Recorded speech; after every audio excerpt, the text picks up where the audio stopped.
Good evening, welcome to everyone. I want to thank, first of all, the panelists because they are all extremely busy because they are running the conference and they have many engagements, so I want to really thank them for their presence.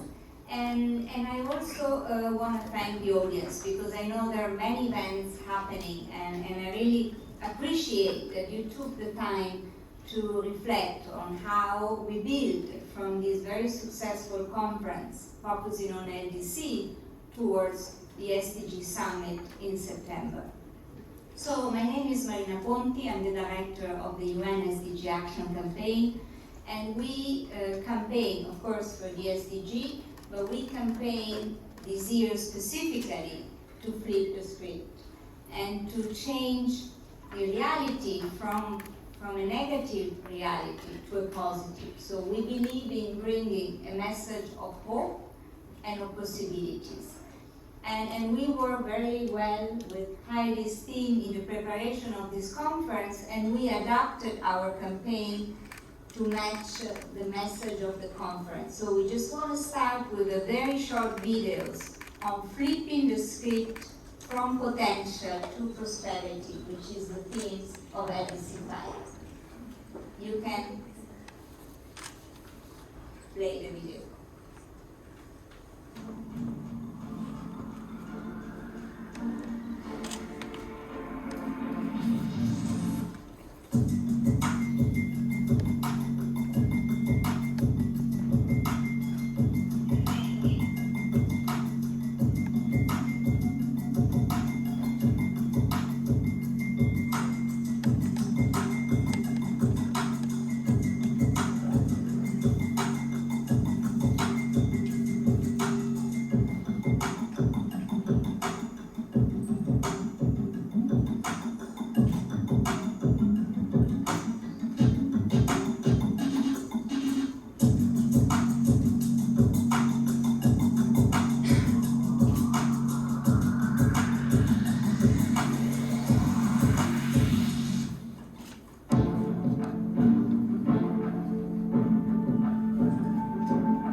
Thank you. So now you see how we need to flip the script together.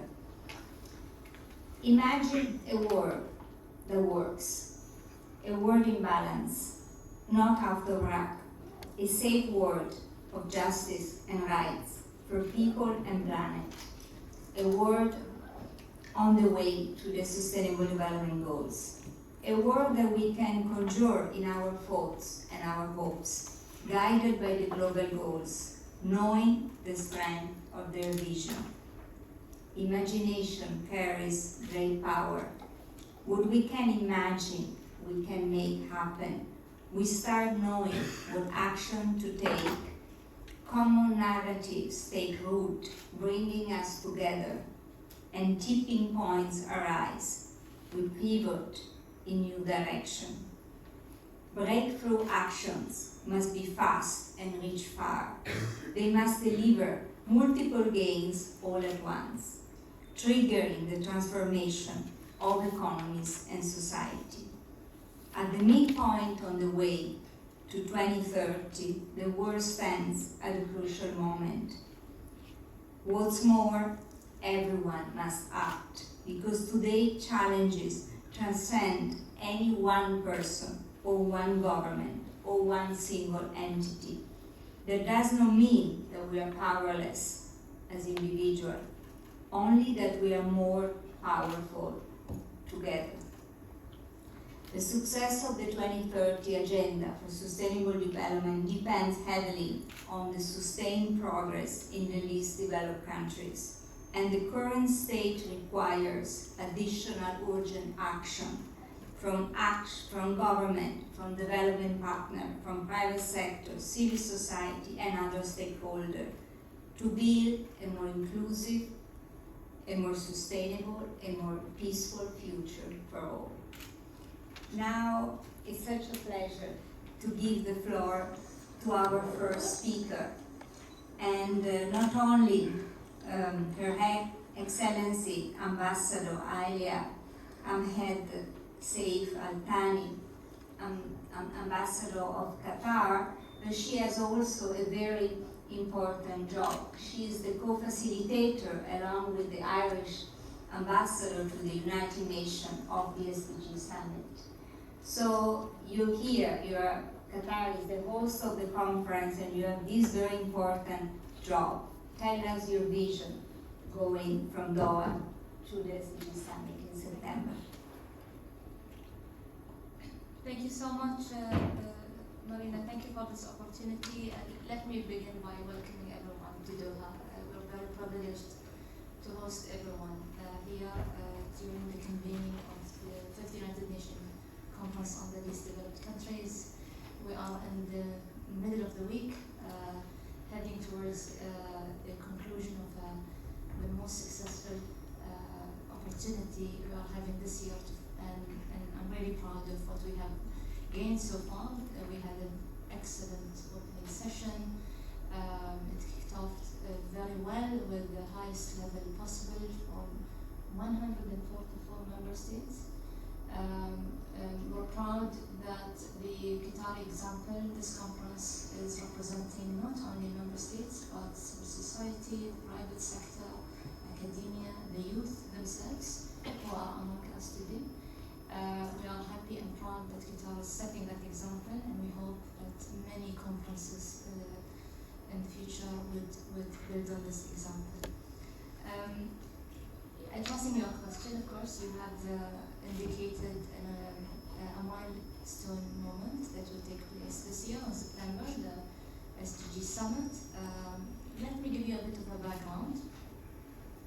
As you all know, that the 2030 Agenda, in addition to the annual high-level political forum that takes place every year in July in New York, under the auspices of the General Assembly and the Economic and Social Council, established as well that every 4 years there will be a summit under the auspices of the General Assembly during the high-level week of the UN General Assembly in September.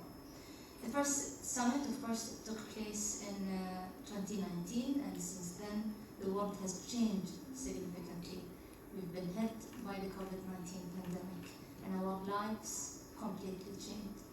And it has impacted everyone, the rich and the poor, but it has hit mostly the LDC community, and I think this is something we have focused a lot on during the deliberations of the conference, LDC 5 conference this week. Let me go back. So the SDG Summit next September is critically important. Why is that? First, it is the first summit to take place since the COVID-19 pandemic. The effects of the pandemic have been felt everywhere, with no country spared its impact. Yet, its impact has severely affected developing countries. Poorer nations suffered from rising hunger, poverty, and the heightened of inequalities. Several developing countries will need several years to recover the GDP per capita they had in 2019, and many face the risk of another lost decade. If we do not act fast and support LDCs and others, the post-pandemic world will be even more fragile and unequal.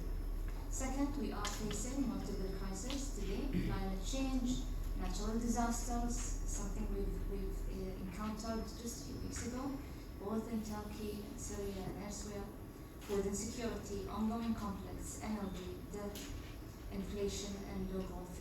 These are just a list of many challenges the world is facing today. The third reason why the SDG Summit this year is critically important is that we are running out of time. We have reached the halfway point of the 2030 Agenda, but we are far from where we need to be. And worse, the progress that we have made on the SDGs is now at risk of being reversed by the influence of multiple ongoing crises. And let's not forget, the SDGs were already off track. We were already off track before the pandemic hit us all. It is expected that in September, member states will carry out a comprehensive review, take stock, and give guidance on the way forward. They must underline the need to accelerate implementation. They must issue an urgent call for action to reverse the lost ground on the SDGs during the pandemic. As the Secretary General often said, the SDG Summit must rescue the SDGs. And he also told us multiple times this year, this is the centerpiece of the work we are doing in New York and elsewhere.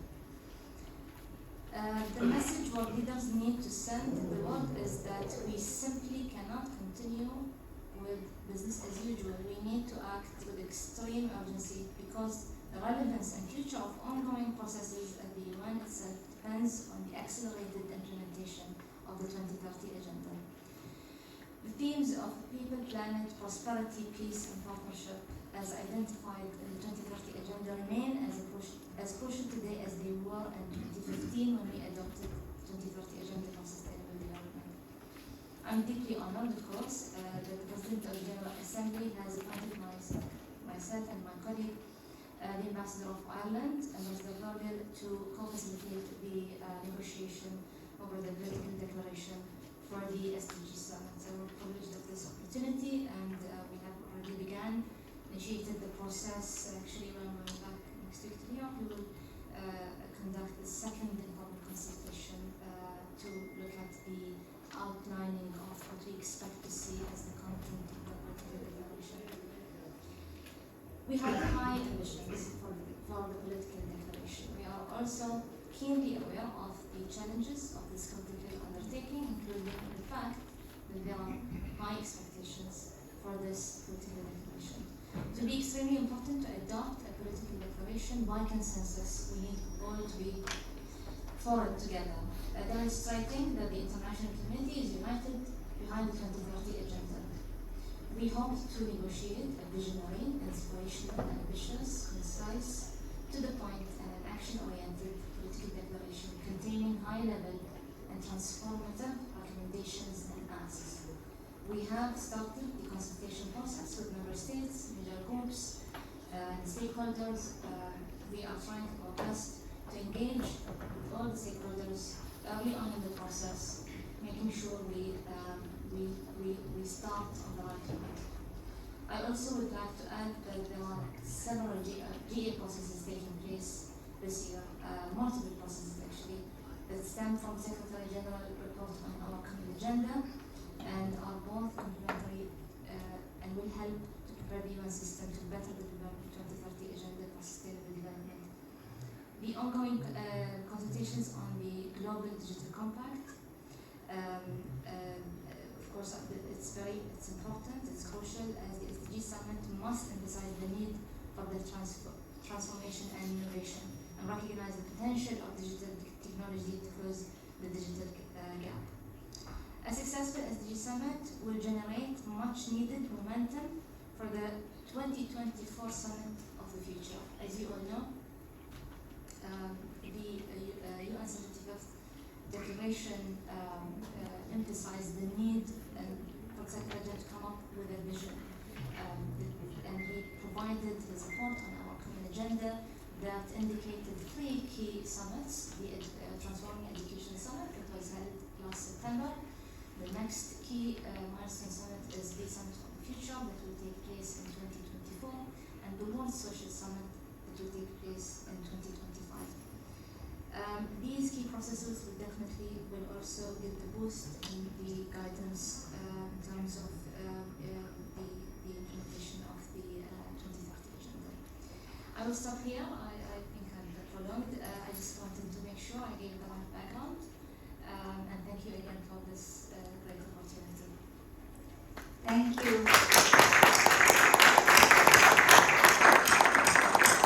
Thank you, Your Excellency. I mean, you made very important points. Let me just summarize a few. First of all, the need for the political declaration and the summit to bring this urgent call to action. I think this is very important. And then it's very good to hear that the vision is really to say that the 5 Ps of the 2030 agenda, people, planet, peace, prosperity, and partnership, are more relevant even today than they were in 2015. I also really like your emphasis on ambition. We all need to increase commitment and ambition. We need to feel we can really achieve this transformative agenda. And also your emphasis on momentum. And we as the Action Campaign were committed to help member states and all constituencies to create and maintain a momentum of action. And we will be really allowing you to raise the ambition even further. So thank you. Now, it's really an honor to give the floor to the second speaker, somebody that may not need introduction, as her team, as along with Qatar, organized LDC 5. So I'm sure you had many opportunity to meet already. Please, Heidi Fox, Director of the Office, has a very complicated name, but Heidi in the past allowed me to call her Heidi Fox, the Director of the Office that made this conference possible. And really, Heidi, we're talking about the summit on the SDG, but we're starting from Doha. So I would really like you to give us some opening remarks from Doha, going to New York. Thank you. The floor is yours. Thank you very much, Marina, and thank you, Excellencies, dear colleagues, everyone here. How happy I am to see you all here. Thank you for being here. And thank you, Marina, to you and your amazing team. We've worked together on many occasions, and it's always a pleasure, and you have been helping us in many ways during the preparations of the conference. And of course, my heartfelt thanks goes to Ambassador Altani. We have worked together for 3 years for this conference. All the details, every single issue together. The Qatari counterparts and our team have worked relentlessly, and Qatar has been such a generous and engaging host and partner in this. There are no words to describe, but that's why it's such a pleasure now, after all of these preparations and cancellations, to see you all here in this room. So thank you for taking the time to travel to Doha and work together with us to really implement the Doha Program of Action and work together. So, ladies and gentlemen, we have arrived at a particularly critical moment to reinvigorate action on the global goals to achieve shared prosperity, justice, and peace. And as Ambassador Altani has also mentioned, the window to flip the script for people and planet is still open, but it's closing very fast. The people of the world's least developed countries are the planet's greatest untapped potential. Invest in these young, vibrant countries can help drive sustainable growth for generations to come. We have 1 billion people who live in the 46 least developed countries. And this number has grown by 21% more people living in LDCs since the Istanbul conference 10 years ago. And as we are looking forward, by the end of the decade, that number is expected to almost double again to 1.8 billion people. And many of these people live with very limited access to even the most basic services. So action is needed. The highly fragile global outlook, with a series of severe and mutually reinforcing shocks, continues to exacerbate inequalities. 1.7 billion people in today's world are severely exposed to at least one of the current crises. For the world's most vulnerable nations, LDC 5 represents the best opportunity to chart a new path for accelerating sustainable development in the places where international assistance is needed the most. Growth in SDG investment was already lagging before the pandemic. With less than 10 years left to achieve the goals of the 2030 Agenda, a renewed commitment involving all stakeholders and using all resources of finance is absolutely crucial. That is why all the stakeholders are here. We need to act together. As it has been reiterated many times at this conference, Sustainable Development Goals will live or die with the world's least developed countries. Renewed support and solidarity for the LDCs will help the whole world as we look to create a just recovery from COVID-19. With stronger communities, we build a stronger world. It is high time to flip the script for shared prosperity. Climate change is set to define the era that we live in. By 2030, an estimated 700 million people will be at risk of displacement by drought alone. There is growing positive momentum in addressing climate change, which has become one of the biggest sustainable drivers for organizations, cities, nations, globally. Climate change growth drives and results from hunger. The unsustainable use of land, soil, water, energy for food contributes to greenhouse gas emissions that causes rising temperatures. Higher temperatures in turn affect resources to produce food. Up to 811 million people in the world faced hunger in 2020, and as many as 161 million more than in the previous year. We need to build on this momentum and commit to more robust global path to net zero emissions and invest in clean energy transformation, adaptation, and resilience. And we should leave no one behind in this transformation. LDCs face some of the highest risks from the effects of climate change. We need to support them to build their own net zero economies while mitigating the worst impacts of climate change. Gender and youth empowerment is one of the key development priorities that will help to build momentums towards 2030. Women and girls are half of the world's population and as a result hold half of the world's human potential. Unless progress on gender equality is accelerated, the global community will not only fail to achieve SDG 5, but we will also miss the catalytic effect that gender equality can have for the achievement of the 2030 Agenda.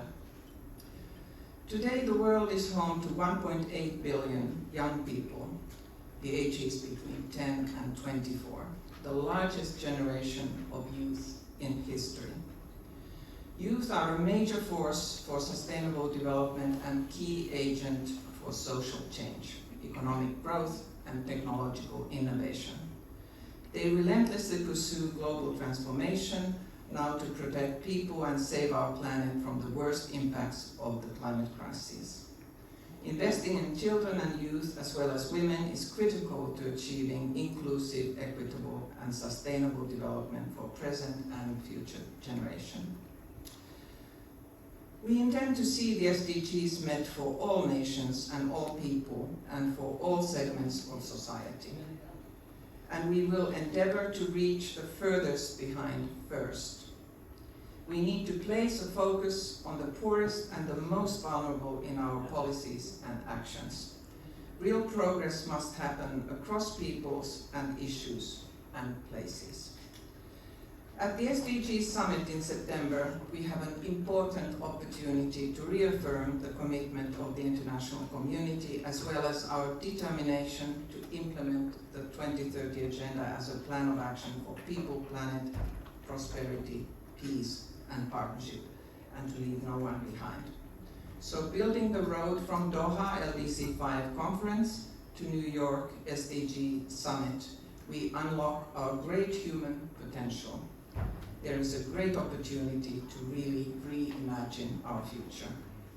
The 2030 Agenda is our promise to the children and the youth of today so that they may achieve their full human potential and carry the torch of sustainable development for future generations. SDGs are the world's blueprint to achieve a better and more sustainable future for all. We can flip the script, reverse the course from exclusion to inclusion, from war to peace, from climate risks to climate action, from fear to hope, from being least developed to being most developed, and from potential to prosperity. Thank you.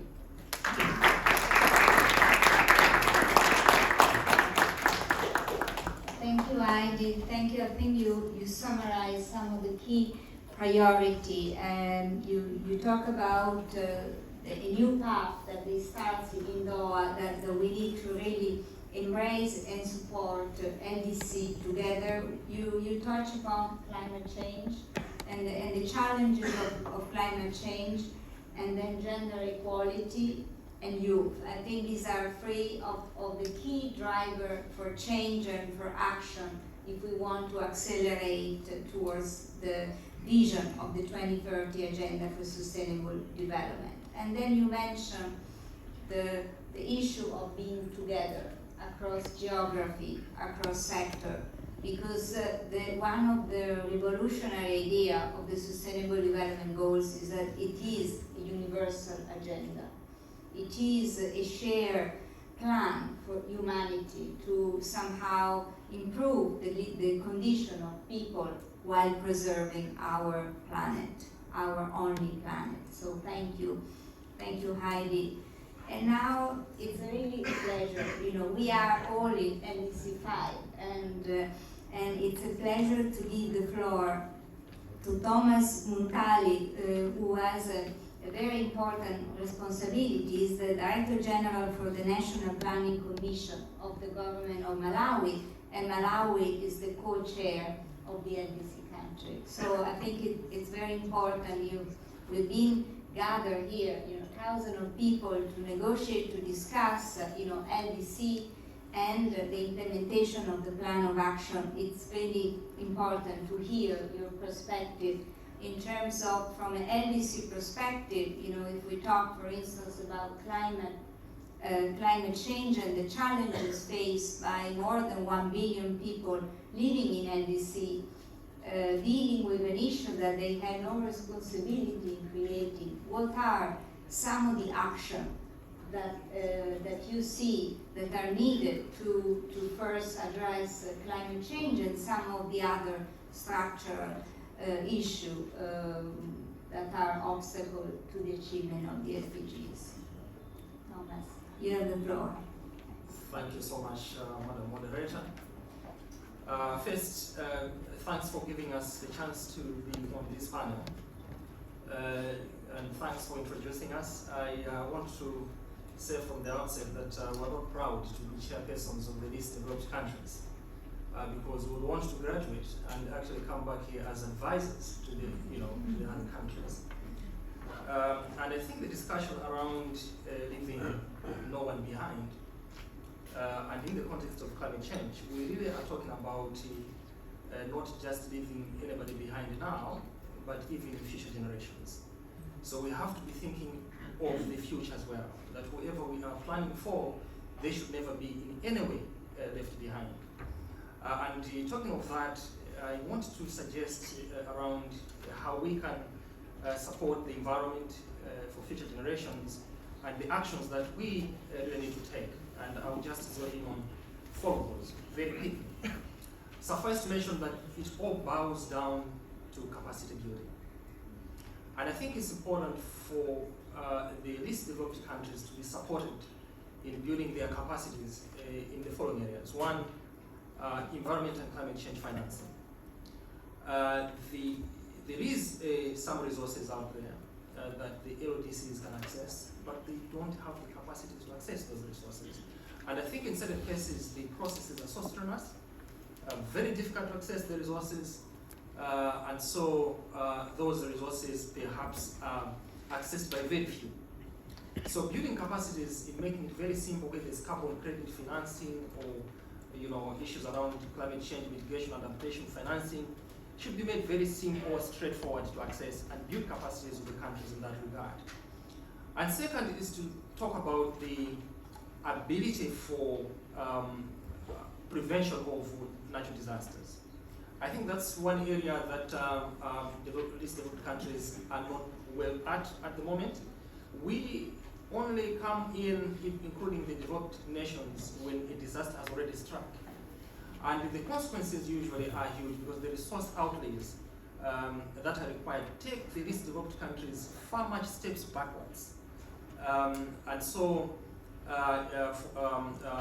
capacity building areas in such areas as early warning systems, and including building buffer resources, because some of us always argue that the difference between the developed and the developing countries is not in that the others are faced with disasters and others don't, but that when developed nations are faced with disasters, they've got the capacities to face those disasters. They've got buffer resources to quickly come back, while the developed countries take for ages to just get back on their feet. Of course, part of it is a political decision that also has to be made by the least developed countries themselves, where policies and strategies have to make sure that we do not tolerate, having populations in zones where it's very, vulnerable. They keep on creeping back, they come back, and year in, year out, we're supporting the very same groups of people. The third is to talk about alternative sources of livelihood. I think this is very important. When you're talking about the environment, a lot of the least developed countries are in the rural areas, where their only source of livelihoods is to tender, the land, and they have to cut trees. They have, because of very little that they can do, is that is part of their livelihood, doing charcoal and stuff like that. So, looking at alternatives like climate smart agriculture, capacity building in climate smart agriculture, green tourism and stuff like that would go a long way. My last point, Madam Moderator, is to talk about population management. And I think this is an important capacity building area. If you look at what she was pointing out, the population growth rate that is happening in the least developed countries is enormous and is still counting, growing. I think it would be very important, because the pressures that you see a lot more times is because also of those population pressures, and so the environment gets to be destroyed because these people have got to live, they've got to sustain their livelihoods, and because of the population pressures, the resources versus the population do not match. And I think one of the best bets is educating the girl child, of course without neglecting the boy child, but that does keep the girl child in school a little longer, and it gives them the power to make decisions. So we believe that capacitating these developed countries in these 4 areas that I just highlighted would go a long way in making sure that we don't leave anybody behind, not just now, but even in the future generations that are to come. Thanks so much.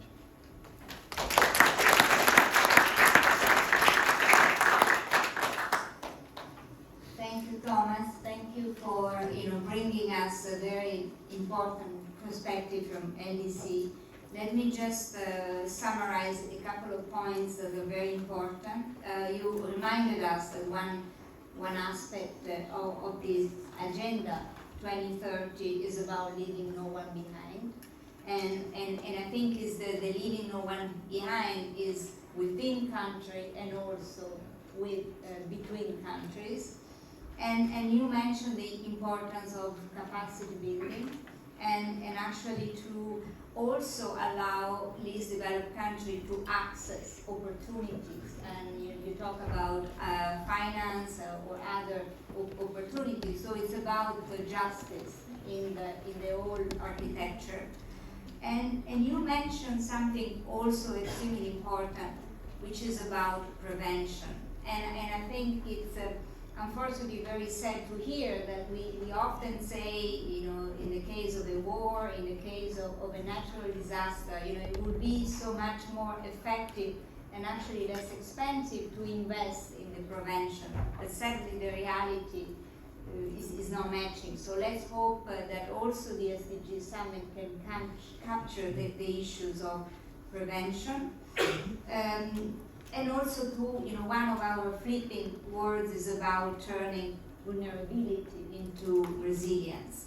And you mentioned about rural area, and we'll have in the second session also some action that can be taken to really, improve the situation and the food system and the food systems that are really able to deliver food and protect the environment, but also make sure resources are equitable, distributed. And your last point is very important about population management and about girls and women empowerment, because it's about investing in education, in opportunities, and for women, so that they can make, like everyone, the choice on the future. And I think this is a perfect segue for my next speaker. We mentioned about the young people, the importance of new generation, and so we don't want to, somehow we now want to give the floor to Somaya Faruqi, who leads the Education Cannot Wait. She's a global champion and women rights activist. So, Somaya, we are first of all extremely pleased to have you here with us. And as you know, the UN Secretary General has made a global call to join hands across generation, break down barriers, and work as one to achieve a more equitable, just, and inclusive world for all people. And from your perspective, what kind of changes are needed to increase youth contribution to sustainable development and unlock this cross-generational multiplier effect? You have the floor. And first, thank you for having me in here. I think that to increase the contribution of the youth in the sustainable development, and also to unlock the cross-generational multiplier effect, there are many things that need to be changed, and also to take action regarding to that. The first one is to empowering the youth. We all know that youth have the power to make change and go beyond the solidarity and to take real actions. So youth need to be empowered, and as well as they should have the opportunities to take part in the change-making discussion that we have all over the world, so they can easily say their opinions and we can use their ideas. The second one is collaboration. Youth should be in collaborate with different generations, because we can use different experience together to have all the ideas together to have a better action for our world. And the third one is having the opportunities. Youth should have the opportunity to do their activities and initiatives. And it can be achieved by working with the governments, private sectors, or youth-led organizations. Because by working all together, we can take inclusive action together. The fourth one is integrate the sustainable development into the education system, because it affects that all the young people will believe that in the importance of sustainable development, and they will be inspired to come in the field and work together. The fifth one can be recognized and reward the youth's action and their activities. So when we rewarded the youth action and their initiatives, again, we will inspire more youths to come in field, and we can use their power to build and to make a big difference in the world. And the last one, I believe that it can be engaging the youth, as I said in our discussions, because youth are the change makers, and youth are the key to our tomorrow. They can break down the barriers. They have different ideas. They have different perspectives that we can use in our shared global and universal goals. So having youth by empowering them, by providing them opportunities, and as well as by listening to youth and value their opinions can make a better world for everyone. It doesn't matter where we live.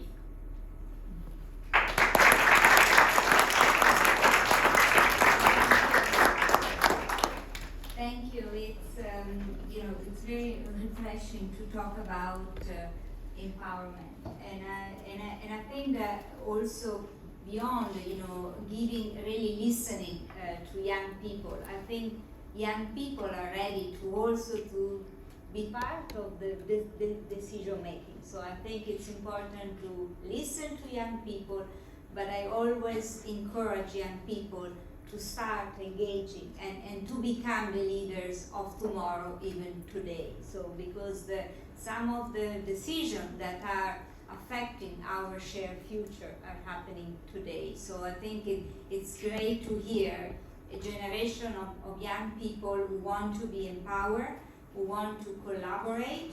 It's about cooperating and understanding the different perspective and the contribution that different generations can bring to the discussion. And also it's about bringing down barriers, I think across sector. And so really, really thank you for this. And now it's a real pleasure to give the floor to the last speaker of the first part of this event, and to Shamaran Abed, is the executive director of BRAC, and with an international civil society organization, and Shamaran, the world has experienced reverse progress on meeting the Sustainable Development Goals. And at the midpoint of the 2030 agenda, what are, from your perspective and from your work, the key drivers of catalytic action toward the SDGs in developing countries, and how we can build opportunities for the ultra-poor to break the cycle of poverty? You have the floor. Thank you very much, Marina. Thanks very much for having BRAC on this panel, Your Excellencies, distinguished guests. A lot of very interesting things have been said by fellow panelists, and a lot to actually respond to, but I will try to answer your question and be respectful of the time allocated to me. Maybe I'll start with the second part of your question first, the plight of the ultra-poor, and just say that, as previous panelists have said, we have seen a reversal in some of the gains that we've made on reducing the total numbers of people in extreme poverty and ultra-poverty in the last 3 years. So for many years before that, there was a steady decrease of people in extreme poverty and ultra-poverty, but the last 3 years, because of the compounding crises, those numbers have gone up. But from our experience of working with ultra-poor people for 5 decades, and BRAC, as many of you know, but some of you might not, we are an international development organization founded in Bangladesh 50 years ago. And now, over the last 2 decades, we've worked in multiple countries outside Bangladesh, especially in Asia and Sub-Saharan Africa. We currently work in 16 countries, both through direct delivery of services and also through advocacy and technical assistance. But a big focus of our work in the last few decades has been on the issue of ultra-poverty. And what we've learned over time is that, when you want to work on ultra-poverty, you have to be very deliberate and intentional about targeting the right people, because for a long time we were working across the entire development space without realizing that a lot of traditional development activities don't reach the ultra-poor because they're so socially and economically marginalized that they can't access a lot of traditional development activity. So intentional targeting of ultra-poor people has been very important for us. And secondly, to understand that for ultra-poor households to get on a sustainable pathway out of poverty, you have to address both economic and social vulnerabilities, and you have to do that through a combination of a big push investment and combined with targeted wraparound services. So it has to be an integrated sequence set of interventions. There is no single silver bullet. We have to look at multiple vulnerabilities and address those vulnerabilities in an integrated, holistic way. That has been a very important part of our learning. And we've worked on this for the last 2 decades. We've worked on scaling a particular approach to dealing with the ultra-poor called the ultra-poor graduation approach. That has been studied widely by researchers and academics. It has been adapted in many countries now, and the evidence is extremely compelling. And when you make the right investments and you provide the right services, even the poorest of the poor can put themselves on a sustainable pathway out of poverty. We now have evidence for more than 15 years. So the researchers at the London School of Economics have been looking at a certain cohort for over 15 years now. And again, as I said, the evidence is overwhelming, and we know that these approaches work. This has been tried across South Asia, Middle East, East Africa, West Africa, and Latin America. And we have a lot of learning that's being generated out of that. So again, as I said, there is no single bullet. This is not the only approach out there. There are many things, there are many approaches being done by many organizations, but one of the things that we've been saying and appealing is let's look at where the evidence is and try to scale things that we already know works, right? So wherever we know that certain programs are working, it is on us to scale. So going to the first part of your question, we have now, given a lot of the work that we have done, a lot of the answers to these very important questions of how do you sustainably lift people out of extreme poverty. And we need political will, right, to massively scale these evidence-based approaches. And one of the things that we've been trying to appeal to governments and to donors is that we can continue to innovate and innovate and innovate. And of course, a lot more innovation is needed because challenges are becoming much more complex. And of course, as Dr. Muntalia said, the issue of climate is making a lot of these issues even more complex. But while we continue to innovate, let's also scale the things that we already know have good evidence of success. Right? So what I would say is, whether it's to governments, whether it's to developing partners, to civil society organizations, let's work together to scale evidence-based programming. A lot of the answers we already have, the evidence exists, the know-how exists, we just need the political will to scale these things. So from our point of view, as a large civil society organization, the more we work on these issues, we realize that to achieve the kind of scale that will make a dent on global extreme poverty, that will get us back on track on the 2030 agenda. We are not going to be able to do this on our own. We need to partner with governments, we need to partner with other stakeholders, and we need to work together. As panelists have said, there is great urgency, and we need to work with courage and ambition, and really try to get some of this scale very, very quickly over the next few years. We already knew, as Heidi said, before 2020, before COVID, that we were not on track on many of the SDGs, including SDG 1, which is for us a very important one, on extreme poverty. And if we need to get back on track, although I'm sorry to say that we will not make the 2030 agenda on SDG 1, but if we need to get back on track and make the kind of progress that we need to make a proper dent, we really need to galvanize action now. And that's very, very important. So last thing I would say is, this is the LDC 5 conference. Most of these ultra-poor people live in LDCs, although they do also live in MICs as well. As we go from here to the SDG Summit in New York in a few months' time, let's please make sure that we keep the plight of the poorest people in the world top of mind and top of agenda. And if we can do anything to support the work on that, we are more than happy to partner, but that is something we will continue to advocate for in the months ahead. Thank you.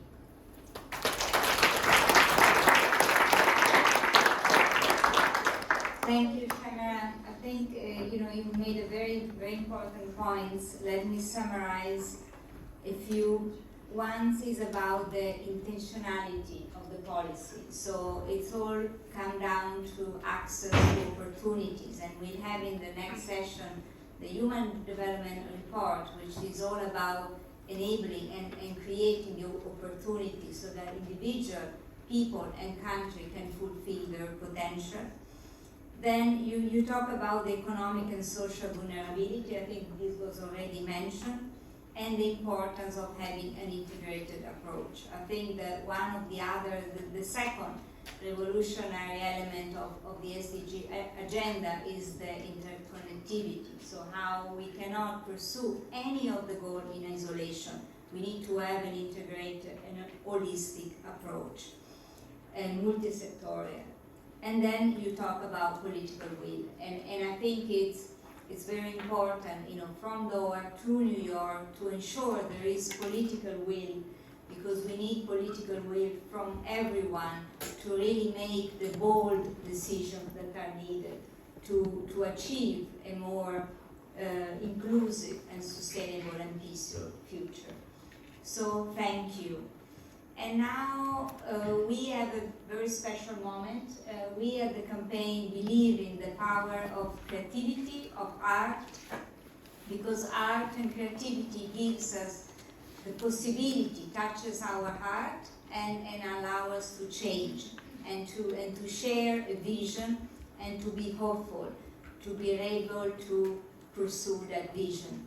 So we are extremely honored to have here with us tonight Sil from Nigeria. She is an SDG advocate and a singer who actually combined her activism and her music to promote social change.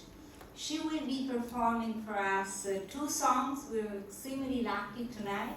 And the first one, which is in the middle of the event, is also a reminder that tomorrow is International Women's Day. So it's a song about women and their power.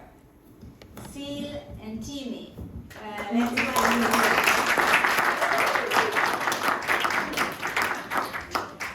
Good evening, everyone. My name is Sil from Nigeria. This song is dedicated to women who are pushing through negativity and pushing for better outcome, pushing through difficult times, and just, getting out there and doing it.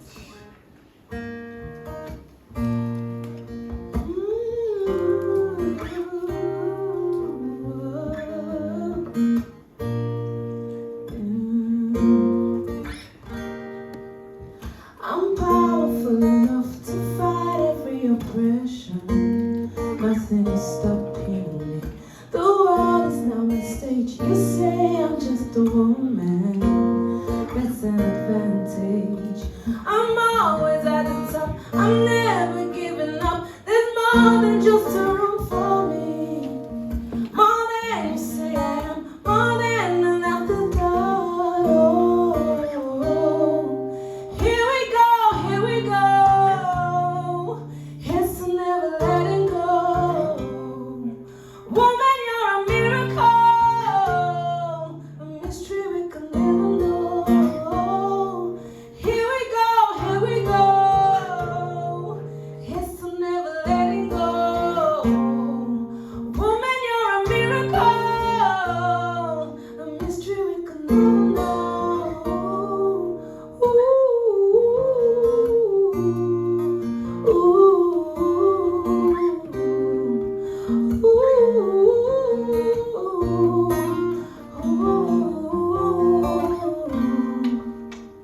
I'm beautiful enough to break every distraction. I can bring life and hope. A womb from where the wealth and treasures of the world comes. Healing and nurturing. I'm always at the top. I'm never giving up. There's more than just a room for me. More than you say I am. More than an afterthought. Oh, here we go. Here's to never letting go.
energy to break many glass ceilings today and in the future. Another round of applause for our panelists.